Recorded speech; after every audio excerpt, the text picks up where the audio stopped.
Good morning, everyone. Well, we continue with the theme that we've been working through this week, and that is, in fact, where does God sit in our lives? And we have a look at Mark's Gospel, chapter 12.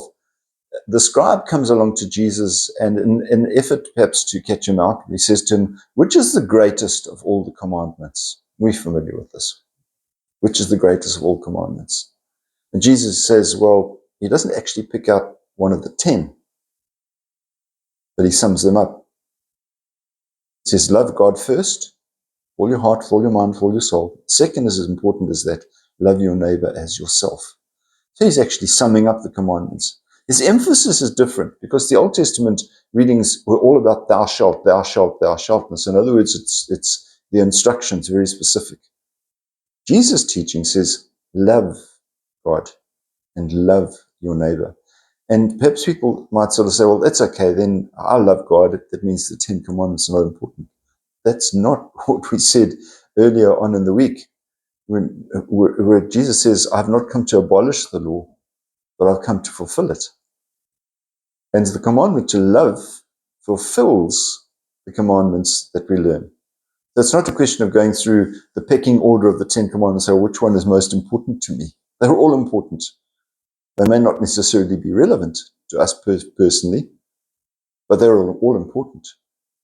And therefore, we shouldn't discard any of them. We must make sure that we are adhering to it. Jesus gives us, if you like, a simplified version of the 10 commandments. And sometimes that simplification does lead to misinterpretation. Sometimes it leads to indifference, because we can say, well, I love God, that's fine, that's enough. I mean, there are even some churches that basically seem to have a philosophy that says, love God and do what you like. Maybe the churches don't, but people get that message. If you love God, then He's going to save you. It doesn't matter how you live your life, you're going to be saved. And that's not the teaching of Christ. It's not the teaching that we have. And I'm not criticizing the other churches.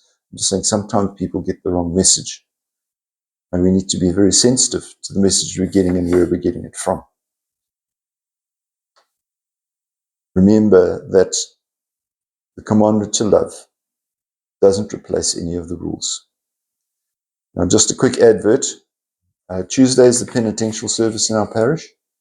And if we feel there are a couple of the rules that maybe we've missed out on and not done so well, Tuesday is probably the time for us to bring those forward. Have a wonderful day. Keep yourself safe. God bless. Bye-bye.